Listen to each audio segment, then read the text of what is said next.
vamos existe falar, isso. Vamos falar das polêmicas aqui agora. Pior que eu não trabalho mais na empresa, hein? Sim. Ali do Paulista de 21, que deu a polêmica que você tava criticando muito o Palmeiras ali, que naquele momento estava quase sendo eliminado Sim. do Paulistão de 21 ali. E eu lembro que você tava batendo bastante, falando que ia ser um vexame e tal. E eu mesmo discordei. Sim. E eu cogitei... Sei que tem gente que concorda na mesa. Sim. Eu concordo. Não, eu também. Mas é lógico, lógico, são opiniões. E eu acho que a gente tem que discordar, a gente, principalmente que influencia a torcida, a gente tem que tomar muito cuidado também da a forma como discorda, né? Claro. Tipo, mas E não é toda opinião minha que todo mundo tem que concordar. Não, mas eu Ninguém cogitei... tá certo sempre. Nem é certo ou errado. Eu cogitei a possibilidade de você estar defendendo o Paulistão porque a Globo tinha os direitos do campeonato e você estava defendendo ali que era feio o Palmeiras não estar na fase final, porque pra Globo seria mais interessante o Palmeiras estar na fase final do campeonato, óbvio. Se a Globo é detentora de imagens de um campeonato, é óbvio que pra ela não é interessante o Palmeiras cair na primeira fase.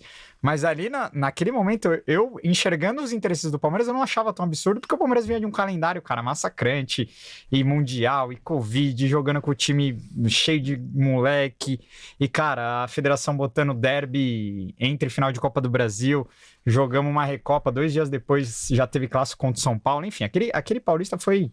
uma bagunça, tanto que o Palmeiras joga as duas finais... Assim, o Palmeiras só intervalo de 2 dias, tava né? pra não se classificar também, porque o regulamento favorecia.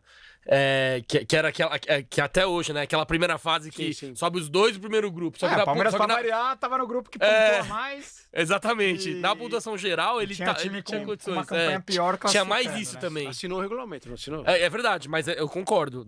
A partir do momento que ele concorda, não pode reclamar depois. Pode reclamar depois. Mas aí, ali naquele caso, não era uma defesa do campeonato, claro que porque não, a Globo Eu não sou... tinha os direitos. Eu era um funcionário da empresa, não sou diretor da empresa, não sou advogado da empresa para falar pela empresa. Eu falava só a minha opinião. É o que eu falei, 21 anos lá, nunca ninguém chegou na minha orelha, fala isso, fala aquilo. Você não pode falar isso. Nunca aconteceu isso. A única vez que eu recebi uma orientação sobre não falar alguma coisa, e a orientação estava certa, era em relação à seleção brasileira, departamento médico. Os caras começaram, a gente começou a falar, não, porque o cara tá... Aí o diretor entrou na sala, escuta aí, alguém de vocês é ortopedista? Estudou medicina? Vocês estão querendo adivinhar qual é a lesão do cara? Vocês estão malucos? Vocês falam o que vocês sabem que está acontecendo. Você não sabe nada de medicina para adivinhar qual foi a lesão do cara. Foi a única vez. O resto não teve nada. E nesse caso aí, eu me lembro que o contexto da época era assim, tinha um clássico do Palmeiras e São Paulo, e o Palmeiras ou ia jogar com time reserva, ou poupar jogadores.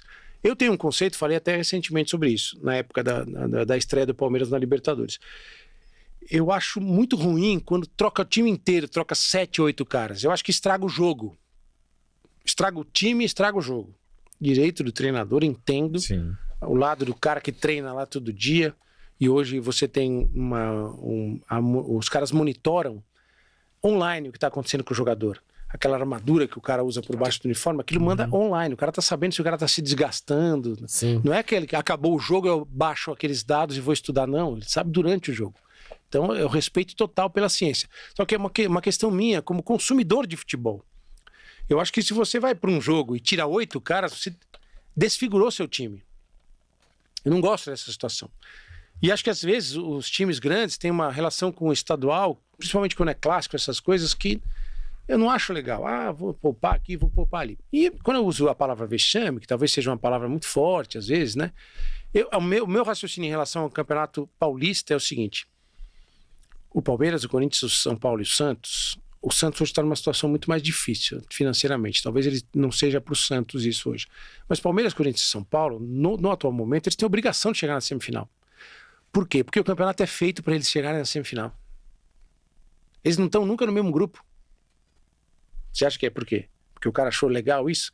O campeonato é feito para isso, para que eles cheguem os 4 na semifinal. Tudo é favorável para eles. Tudo. Eles têm os melhores estádios, eles têm os melhores jogadores, eles ganham mais dinheiro, a cota deles é maior. E, historicamente, a gente sabe que a arbitragem sempre vai puxar a sardinha para o time grande. Sim. Isso é um erro do futebol, mas é assim no mundo inteiro. Não é no Brasil, é no mundo inteiro. A arbitragem, não por desonestidade, por uma questão de pressão, de tudo, assim, as decisões acabam sendo essas. Então, era o meu contexto de raciocínio na época.